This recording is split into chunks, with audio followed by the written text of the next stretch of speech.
Hello दोस्तों, welcome to sleepy classes. Geography के premix की शुरुआत करते हैं। मैं हमेशा कहती हूँ कॉन्सेप्ट्स को सीखने पर फोकस करें। जो भी सवाल आप बिफोर द एग्जाम सॉल्व कर रहे हैं ना, they are just a simulation of what can be asked. तो लर्निंग पे जो है मैक्सिमम फोकस होना चाहिए। आइए सवालों की बात करते हैं। सबसे पहला सवाल है अबाउट सरगासो सी। अब टॉपिक है हमारा ओशनोग्राफी। अब ऑप्शंस देखते हैं। ये एक clockwise circulation of ocean currents है comprising equatorial current, gulf stream, north Atlantic drift and canary current. अब वो कह रहे हैं ये जो जाइरल है, दिस जाइरल में जो वाटर है दैट इज काम एंड मोशनलेस। अब इट इज थियराइज्ड कि नॉर्थ अटलांटिक ओशन में जो साइजेबल पोर्शन ऑफ वाटर है वो इस जाइरल में ही कन्फाइंड है, जिसका बहुत ज्यादा कनेक्शन नहीं है with the remaining waters of the ocean, causing जो ये एनक्लोज्ड वाटर है to remain calm and motionless. अब पूरा कॉन्सेप्ट एक्सप्लेन करूंगी, आपको बहुत इजीली समझ में आएगा। ध्यान से सुनिएगा। अगर आप क्वेश्चन को आंसर कर रहे हैं, तीनों ही ऑप्शंस करेक्ट है। अब ना जब भी हम सरगासो सी की बात करते हैं ना, सबसे पहले ये जाइरल है आपका सरगासो सी। तो मैंने आपको बेसिक्स जो फॉर्मेशन होती है जाइरल की वो समझाती हूँ, ठीक है। अब यहाँ पे देखिए north equatorial current, south equatorial current. अभी मैं क्यों दिखा रही हूँ, मैंने आपको बेसिक कॉन्सेप्ट समझाना चाहती हूँ। जब भी हम ओशन करंट्स की मूवमेंट की बात करते हैं ना, आप ये समझिए कि प्लैनेटरी विंड्स का बड़ा इंपैक्ट है इन पे। कैसे? जैसे नॉर्थ इक्वेटोरियल करंट और साउथ इक्वेटोरियल करंट की बात करें तो इनकी डायरेक्शन ये क्यों है? बिकॉज इन लैटिट्यूड में ट्रेड विंड्स की डायरेक्शन इस तरफ है। अब एक सिनारियो इमेजिन करते हैं कि नॉर्थ इक्वेटोरियल करंट और साउथ इक्वेटोरियल करंट चल रही थी, सामने लैंड मास आ गया तो करंट को टर्न होना पड़ेगा, है ना। अगेन धीरे धीरे ये वेस्टर्लीज के इंपैक्ट में आएंगी, कोरियोलिस फोर्स की वजह से डिफ्लेक्शन भी होगी। तो आप देखेंगे ये पूरा जाइरल कुछ इस तरह से बन जाता है। अब ये कहला रहा है आपका जाइरल। अब अगर आप यहां पर ध्यान से देखें, इस जाइरल की हम बात कर रहे हैं, है ना। आप देख सकते हैं यहां पर अगर आप करंट्स देखें, है ना, आप देख सकते हैं north equatorial current, gulf stream, north Atlantic drift, Kennedy current, है ना। आप देख सकते हैं इन्हीं करंट्स की यहां पर बात हुई है ना। इवन अगर आप सर्कुलेशन भी देखें तो क्लॉकवाइज सर्कुलेशन है यहां पे, है ना। अब यहां पर जो जाइरल में पानी होता है, आप देखेंगे कहा जाएगा काम है, मोशनलेस है ना। अब इसके लिए दो पॉइंट्स आपके लिए जानने इंपॉर्टेंट है। सबसे पहला पॉइंट अगर मैं आपको बताऊं, इसको ऐसे समझते हैं कि जिस जोन की हम बात कर रहे हैं ना अभी, वहां पे ध्यान रखिएगा हाई प्रेशर होता है। अब एक चीज समझिए, जब भी हम लो प्रेशर की बात कर रहे हैं, है ना, तो हम बात कर रहे हैं हवा ऊपर जा रही है, बादल बन रहे हैं, बारिश हो रही है। इसके लिए जो शब्द यूज होता है वो होता है एटमॉस्फेरिक इंस्टेबिलिटी, है ना, या फिर साइक्लोनिक कंडीशंस।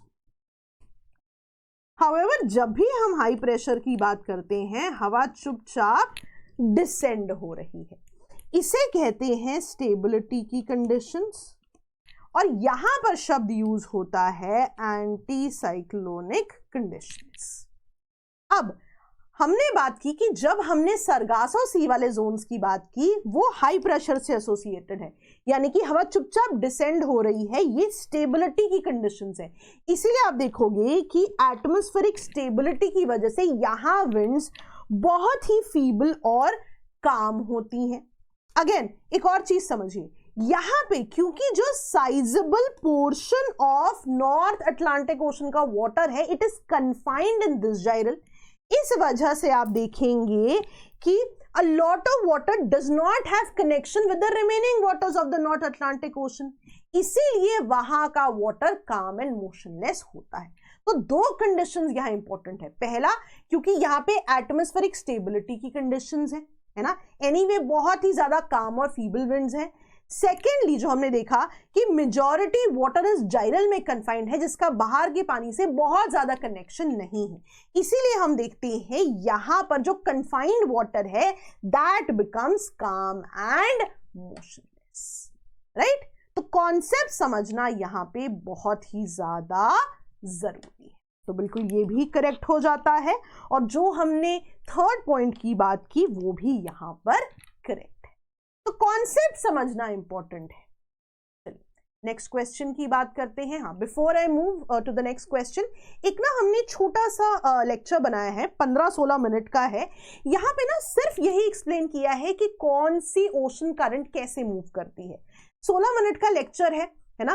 क्विकली आपका ओशन करंट्स की मूवमेंट रिवाइज हो जाएगी, चाहे तो इसका स्क्रीनशॉट ले लीजिए, इसको आप जरूर देखिए। क्वेश्चन नंबर 2 देखते हैं। सवाल है about surface inversion of temperature, और मैं अभी आपको एनसीईआरटी का स्क्रीनशॉट दिखाऊंगी जहां पे ये पॉइंटर्स दिए गए। पहले क्वेश्चन देखते हैं। Now this causes instability in the lower layers of the atmosphere. This inversion commonly lasts for a few hours until the sun comes up. Concept की बात करते हैं कि सवाल के जवाब पे कैसे आते हैं, लेकिन करेक्ट आंसर क्या है? 2 ओनली। अब ना आप समझिए, जब भी आप इन्वर्जन की बात करते हैं, सबसे पहले तो नॉर्मल कंडीशन समझिए। नॉर्मल कंडीशंस में हम क्या बात करते हैं? फॉर एग्जांपल आप नॉर्मल लैप्स रेट के बारे में सोचिए कि जैसे जैसे आप ऑल्टीट्यूड पे जा रहे हैं टेम्परेचर कम हो रहा है। लेकिन याद रखिएगा, जब हम बात करते हैं ना कि जैसे जैसे ऑल्टीट्यूड बढ़ रहा है टेम्परेचर घट रहा है, this is applicable only in the troposphere, right. Next set of layers में तो अलग तरह का कैरेक्टरिस्टिक होता है। तो नॉर्मल कंडीशन में क्या है? अगर सरफेस के पास वार्म कंडीशंस है और ऊपर गए कूल, फिर कूलर, तो टेम्परेचर कम होता जाता है। लेकिन इन्वर्जन में सरफेस के पास कूल कंडीशंस है, यानी यहां पे बेसिकली हमारे पास क्या है? सरफेस के पास कोल्ड कंडीशंस है। अब बेसिक समझिए, जब भी हम वार्म कंडीशंस की या लो प्रेशर की बात करते हैं, हम कहते हैं हवा ऊपर जाएगी, बादल बनेंगे, बारिशें होंगी। ये कंडीशंस कहलाती हैं इंस्टेबिलिटी की कंडीशंस। लेकिन जब हम बात करते हैं कोल्ड कंडीशंस की, यानी हाई प्रेशर की, तो हम कहते हैं हवा चुपचाप डिसेंड कर रही है। इसके लिए जो शब्द यूज होता है वो होता है स्टेबिलिटी की कंडीशंस। अब इन्वर्जन में सरफेस के पास कोल्ड कंडीशंस थी, यानी ये तो स्टेबिलिटी की कंडीशन से एसोसिएटेड है ना, लेकिन ऑप्शन में तो इंस्टेबिलिटी लिखा है, इसलिए ये गलत हो जाएगा, राइट। अब जो भी कंडीशंस है यहां पे, let's say sun comes up, इसका मतलब है टेम्परेचर में बदलाव आएगा, ये कंडीशंस नहीं रहेंगी, इसीलिए ये inversion last only for a few hours until the sun comes up. मैं अगर आपको स्क्रीनशॉट भी दिखाऊं तो वो बताते हैं कि सरफेस इन्वर्जन स्टेबिलिटी प्रमोट करते हैं in the lower layers of the atmosphere, right. NCERT का स्क्रीनशॉट है। And this inversion commonly last for a few hours until the sun comes up, और वार्म कर देता है टेम्परेचर। तो एनसीईआरटी बहुत ही इंपॉर्टेंट हो जाती है। नेक्स्ट क्वेश्चन देखते हैं। ये भी एनसीईआरटी बेस्ड क्वेश्चन है, मैप से एसोसिएटेड है। वो कह रहे हैं arrange the following from north to south and choose the correct option. Satmala range, Gir range, Nallamala hills, cardamom hills. Correct option है यहाँ पे B, Gir range, Satmala range, Nallamala hills and cardamom hills. मैंने आपको मैप दिखाती हूँ, ये देखिए, Gir range, Satmala hills, Nallamala hills, cardamom hills. तो जो भी एनसीईआरटी में ऐसे मैप्स हैं उन पे आपने फोकस जरूर कर। क्वेश्चन नंबर 4 में बात हो रही है, अगेन एनसीईआरटी बेस्ड क्वेश्चन है, एनसीईआरटी के स्क्रीनशॉट से हम समझेंगे। ये बात हो रही है latitudinal variation in the net radiation balance of the earth. पहले ना मैं आपको कॉन्सेप्ट समझाती हूँ, आंसर आप खुद कर पाओगे उसके बाद। अब वो कह रहे हैं let's understand the latitudinal variation in the net radiation balance of the earth. यहां बताया जा रहा है अगर आप 40 डिग्री नॉर्थ से 40 डिग्री साउथ की बात करें, 40 degree north 40 degree south in terms of latitude, तो यहां पर surplus of net radiation balance देखा जाएगा। हाउएवर अगर हम रीजन्स नियर द पोल देखें तो वहां पर हमें डेफिसिट देखने को मिलता है। यहां पे एक और चीज कह रहे हैं, ये एक चीज बताते हैं। फॉर एग्जाम्पल अगर हम ट्रॉपिक्स की बात करें, हमें पता है ट्रॉपिक्स में सन का इंपैक्ट बहुत ज्यादा है, तो यहां पर हमेशा सरप्लस हीट एनर्जी होगी as compare to the higher latitudes. इसका मतलब है एक पॉसिबिलिटी ऐसी है कि ट्रॉपिक्स में तो हमेशा ही सरप्लस एनर्जी हीटअप होगा, है ना, सरप्लस हीट एनर्जी रहेगी, तो ये प्रोग्रेसिवली हीटअप होने चाहिए। और हायर लैटिट्यूड्स जहां पर इस तरह का मैकेनिज्म नहीं है वहां पे प्रोग्रेसिवली टेम्परेचर बहुत कम होता जाएगा, परमानेंटली फ्रोजन हो जाने चाहिए वो, लेकिन ऐसा होता तो नहीं है। क्यों? क्योंकि वो कह रहे हैं ये जो surplus heat energy from the tropics है ये रीडिस्ट्रीब्यूट होती है towards the poles. As a result tropics progressively heat up नहीं होते और हायर लैटिट्यूड्स परमानेंटली फ्रोजन नहीं होते। अब ऑप्शंस में भी आप देखें तो यही बात हो रही है कि surplus of net radiation balance कहां है, 40 डिग्री नॉर्थ और साउथ के बीच में, और डेफिसिट है पोल्स के पास। और हमने ये भी देखा कि सरप्लस हीट एनर्जी ट्रॉपिक्स से रीडिस्ट्रीब्यूट होगी टूवर्ड्स पोल्स, राइट। तो ऐसे पॉइंट्स को जरूर याद रखें। एनसीईआरटी के इन स्क्रीनशॉट्स को आप अपने पास रिवीजन के लिए जरूर रख लें। लास्ट क्वेश्चन से पहले मैं आपको इन 2 वीडियोस के बारे में बताना चाहूंगी जहां पे in less than 2 hours most important geography के करंट अफेयर्स साल भर के डिस्कस्ड हैं। चलिए लास्ट क्वेश्चन पे आते हैं। Which of the following best describes the term green grabbing? अभी क्या होता है? फर्स्ट ऑप्शन यहां पे ध्यान दीजिएगा, ये large scale acquisition of land and natural resources है for environmental purposes often under the pretext of conservation. अब मैं आपको एक एग्जांपल से समझाती हूं, आप अकॉर्डिंगली समझ जाएंगे।